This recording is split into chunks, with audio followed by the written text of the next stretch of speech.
I have today the 23rd September 2024 filed a motion of censure against the holder of the office of the Deputy President of the Republic of Kenya. I am motivated to file this censure motion against the holder of the office of the Deputy President of the Republic of Kenya because of conduct and becoming of that office. The Constitution of Kenya demands that the holder of the office of the Deputy President will be a national figure. The Constitution of Kenya defines in Article 260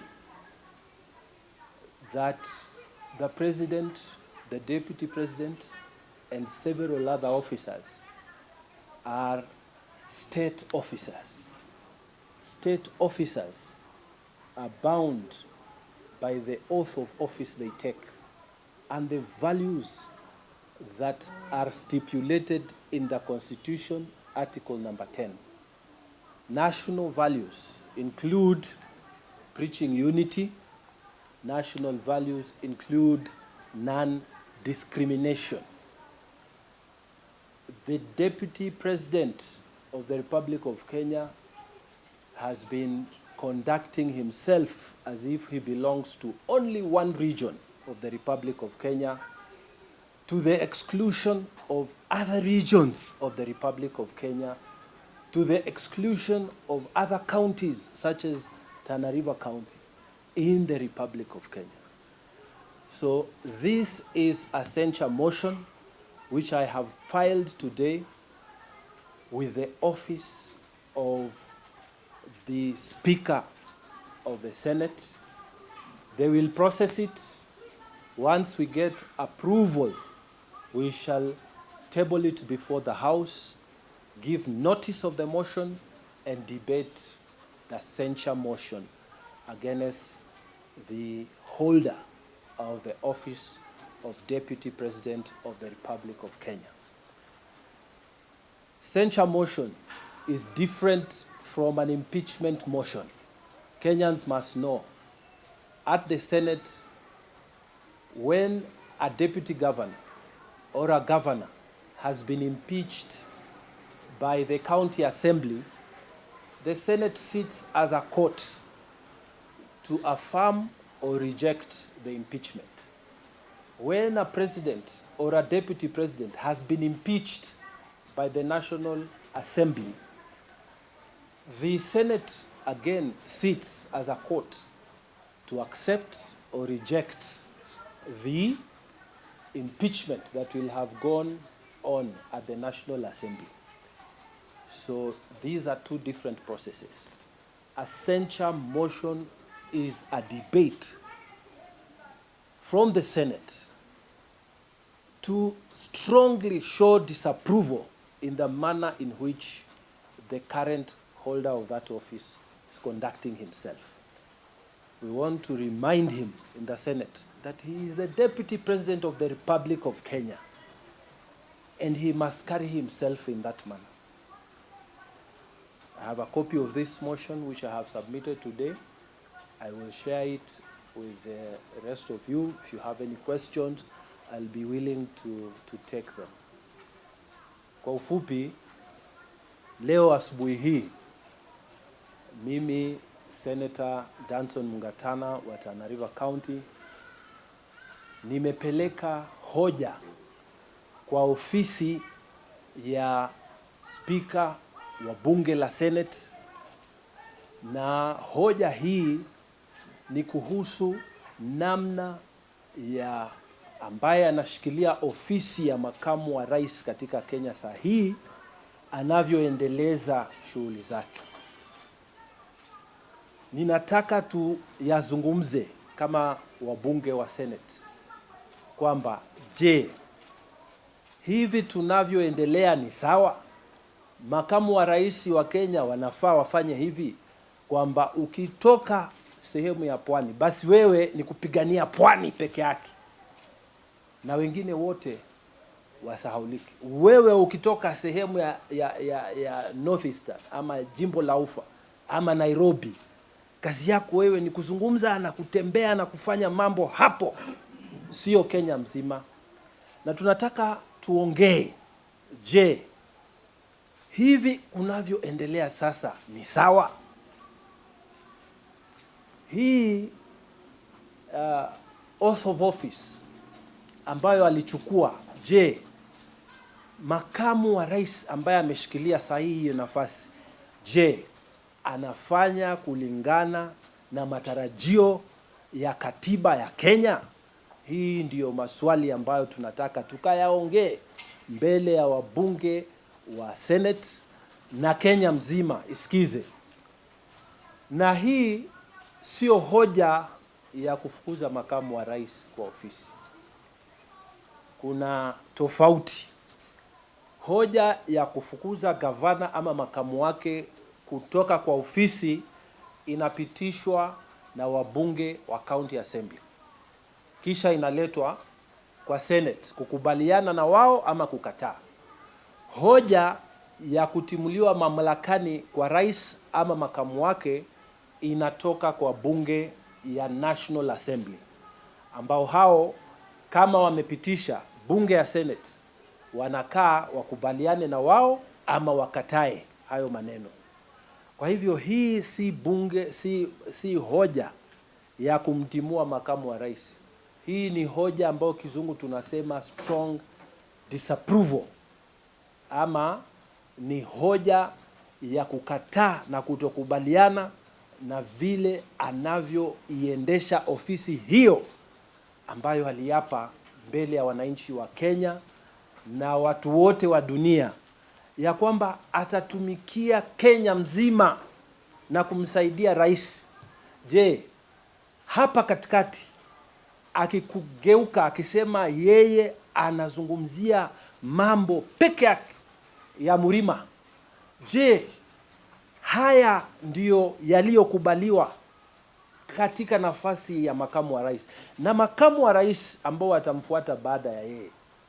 Je, akichaguliwa kutoka pwani, akichaguliwa kutoka kaskazini mashariki, akichaguliwa kutoka Nairobi, je, kazi yake ingekuwa ni kuongea na kufanya mambo ya sehemu hiyo peke yake? Haya ndio maswali tunataka kuyaongea kwa bunge la Senate. Na kwa sasa mimi ninaenda kuomba Senate ikatae mambo ambayo yanaendelea sahihi. Hii Kenya iko na shida na hatuwezi kukubali mtu mmoja kukataa kufanya kazi yake na kuingiza mambo mengi badala ya kufanya ile kazi ambayo katiba ya Kenya ilimpatia. So nimeweka mbele tarehe leo 26 mwezi wa 9 mwaka huu kwamba tumefile kwa speaker, na vile procedure ya bunge la Senate inasema ni kwamba tunapeleka kwa speaker, speaker atafanya approval, alafu ndio iende kwa bunge la Senate. Alafu hapo ndio maseneta wote wa Kenya watatoa maoni yao kama wanakubaliana na mimi ama watasema hawatakubaliana na mimi. Lakini sisi tunaamini ya kwamba katiba ya Kenya inaendelewa kuvunjwa kila siku. Kila matamshi ambayo yanaendelezwa saa hii ni matamshi ambayo yako nje ya kikatiba. Na sisi kama bunge la Senate tungependa kusema kupitia kwa hii hoja ya kwamba let us bring the current office holder into order. The current office holder into order to do what he is supposed to do by the provisions of this Constitution of Kenya. Na katika vipengele hivi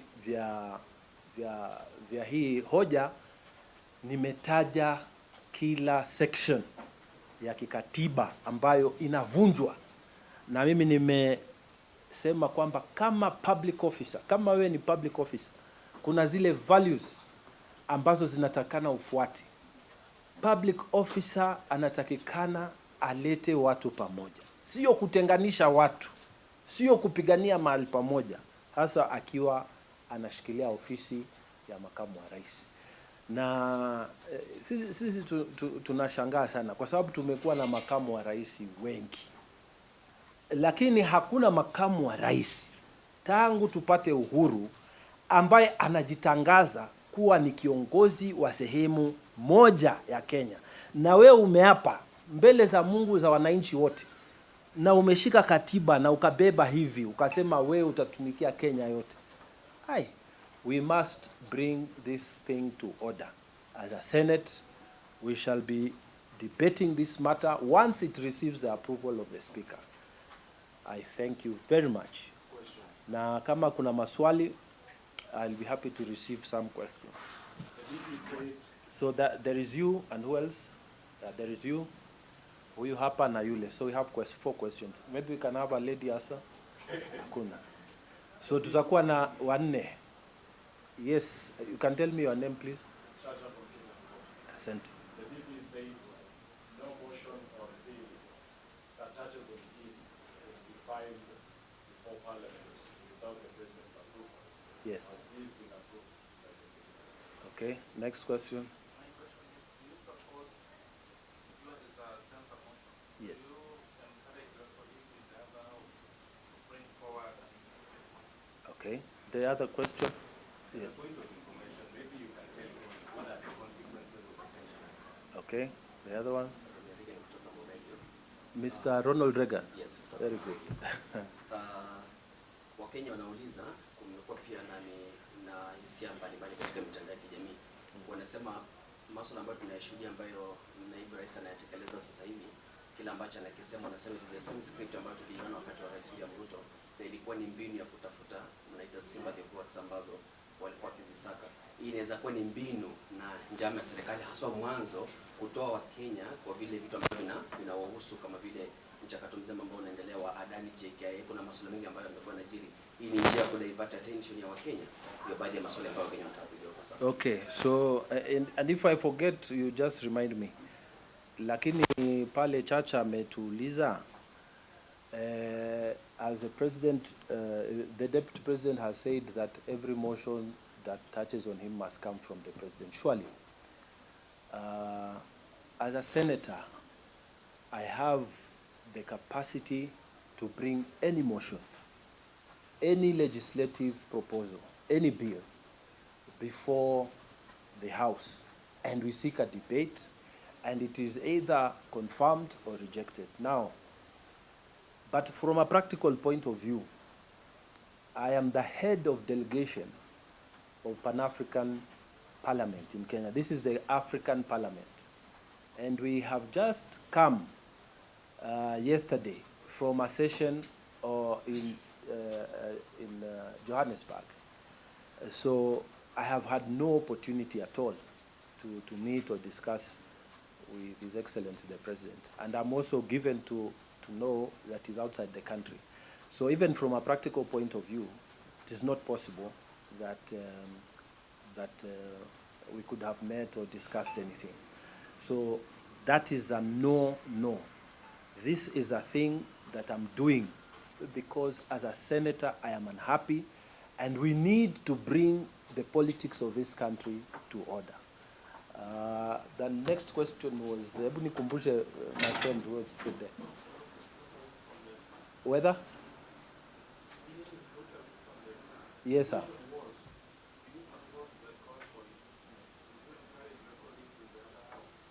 To go with the impeachment. Now, from where I stand,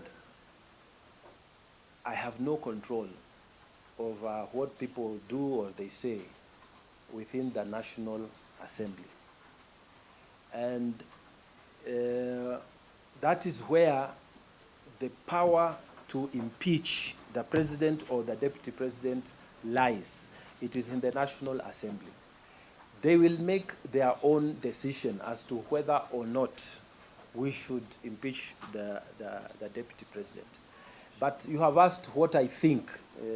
What I think myself as Danson Buya Mgatana, senator for Tana River. I am personally, and the people of Tana River are not happy when our deputy president talks like he belongs to a certain region in Kenya to the exclusion of the people of Tana River and other regions in the Republic of Kenya. So I'm not happy at all, at all, at all. And many people are not happy. And I will tell you, if I was a National Assembly member of Parliament and they brought me a motion of impeachment today, I will sign it without any hesitation, because what is going on is not what we expect of the Deputy President of a Republic of Kenya. However, let us wait for the impeachment motion, because this motion will also give, I've given my opinion, and that's why I have moved in this motion to say let us censure him. But the collective opinion of the House will also help in determining the thinking. If the House will support me, I will be happy to know that many other senators think like myself. But I'm not a member of Parliament again, Bwana. I'm not getting here. Sorry, Mr. Wichi, not member of Parliament, but if I was, I would sign that motion. And then it was you and then him, huh? Then you, yes. So you are Mr. Mr. Jeff, yes. And my question was just shed the light on what are the consequences of attention. Okay, thank you for reminding me. Bwana Kirui, we operate a system of governance similar to the one in the United States. And in the United States, we also have censure motions and impeachment motions. A censure motion can come against any public officer, any person, including, a chief justice, including a judge, including a permanent secretary, including a president, any person in the public service. A motion of censure can be brought against them. Now, the difference between a motion of censure and a motion of impeachment is, first of all, the processes are different. But the crucial thing is that a motion of impeachment, if it is originated in the National Assembly and approved at the Senate, then the office holder will go. They must go. Although in other countries you are fined or you are fined or even imprisoned. But in our jurisdiction, we follow the way the United States jurisdiction stands, which says the person who is holding that office must leave. Okay? Now, for a censure motion, we have had senators in the United States who have been censured. And when you are censured, it is a strong disapproval of the conduct of what you are engaged in, whatever it is. Maybe you are campaigning against this, or you are doing this, or whatever it is that you are standing for. So you will not be removed from office, but the House can decide. Now we have censured you, what next? It could be a fine, it could be a reprimand, it could be a letter to tell you that what you need to do is stop what you're doing is not right. So a censure motion, in a sense, is, in terms of consequences, a lower standard in terms of consequences as opposed to a motion of impeachment. But a censure motion, essentially, when this one goes to the Senate, we will debate how do we want our current holder of the office to behave? How should we, is it constitutional, for example, for a deputy president, or even a president, to go and interfere with the work of the county government? Yet, in our national values and in our constitution, Article 10, we have said we must respect the two levels of government.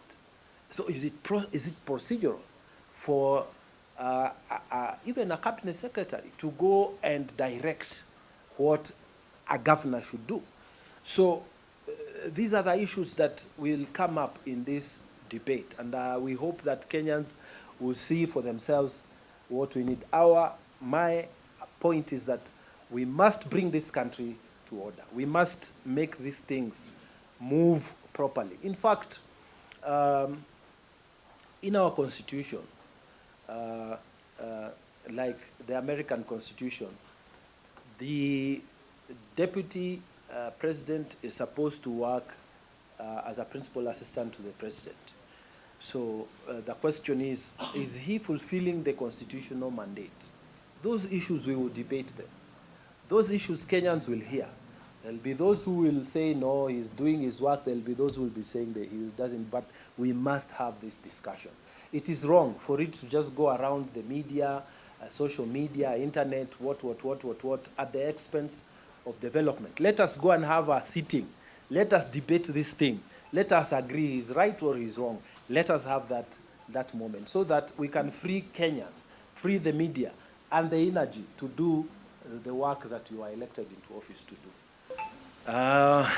You know, ulipoanza hiyo swali ilikuwa inaenda vingine, lakini mwisho swali imekuwa nyingine.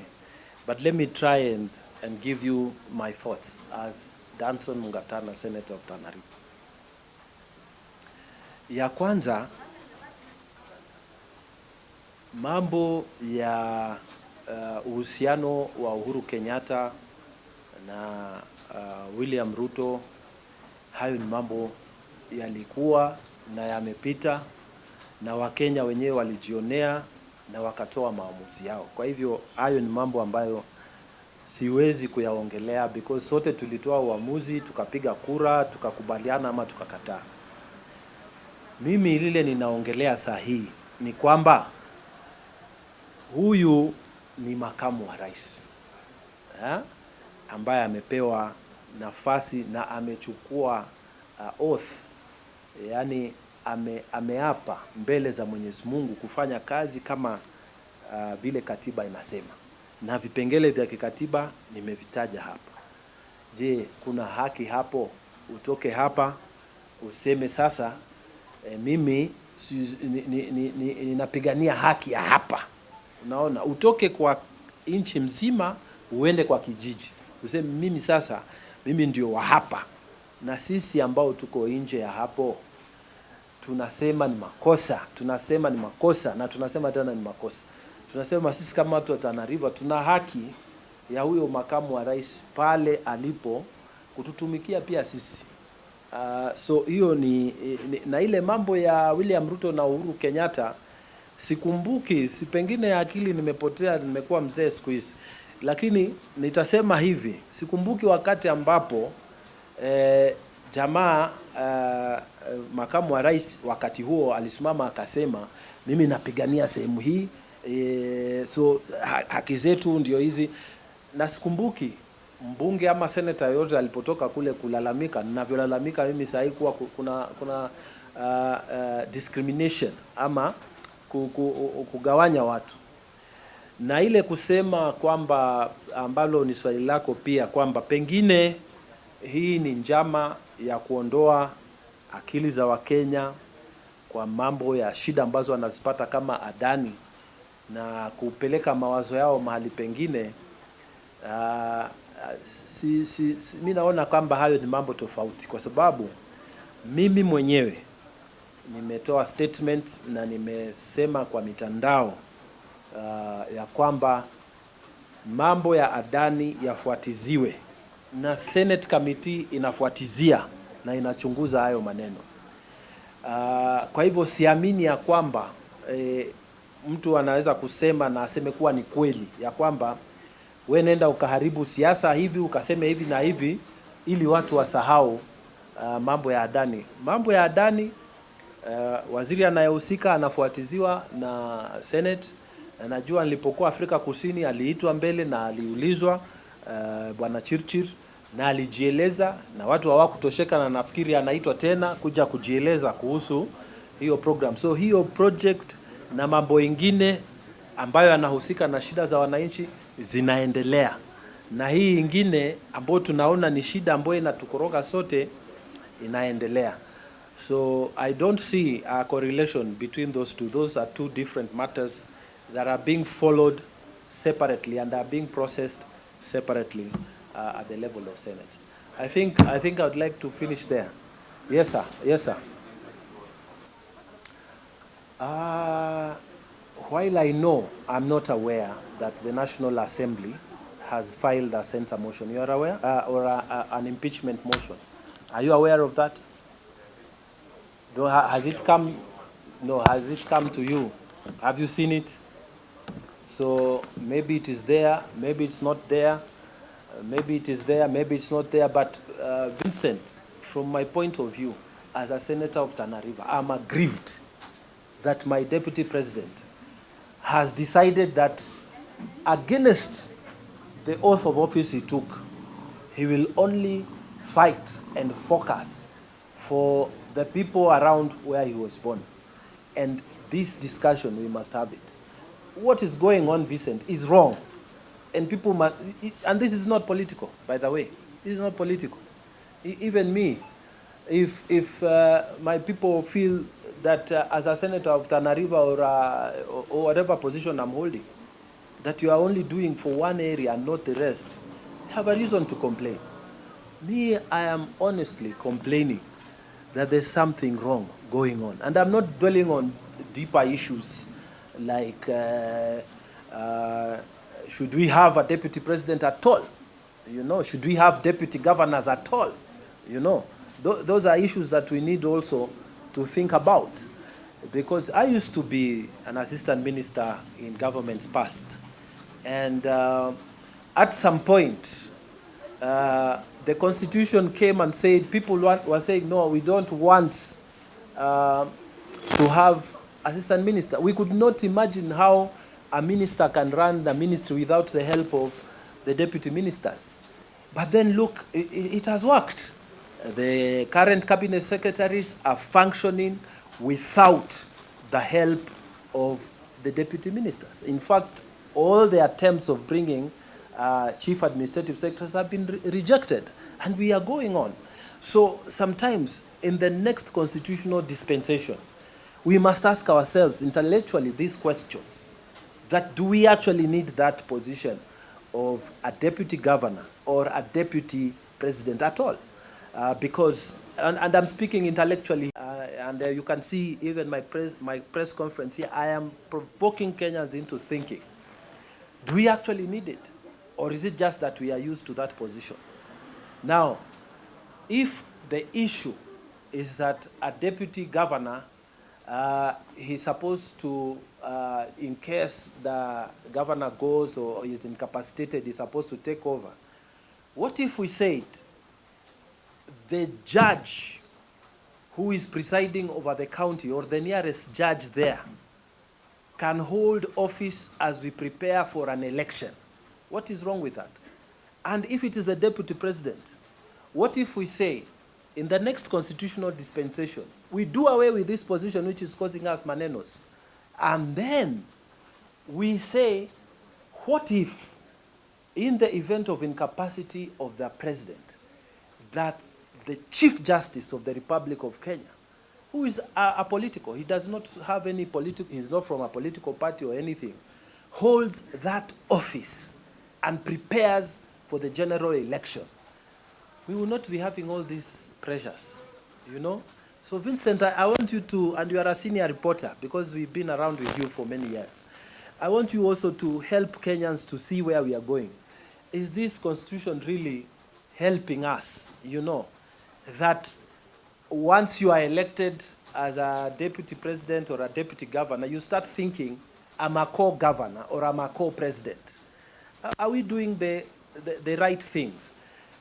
So there are all these questions, Vincent, that I think Kenyans should start looking at. But those are discussions for another day. What I'm saying today, and Vincent, I am completely persuaded that what is going on is wrong. If I'm just to hazard, and I'm not in the mind of President Ruto, yeah? I'm not in the mind of any governor in this republic. I'm not even a governor. But if I was a governor today, if I was a president today, there's an area where I was born. I would want to do more for that area. But I would never, as a governor or as a president, stand in front of people and say, this area, I am fighting for this area. What happened to the office, oath of office that you took? What happened to the Constitution? What happens to the rest of us? So your hard things, keep them there. Don't come and disrupt and cause tension all over. So I hope, Vincent, I've answered your question.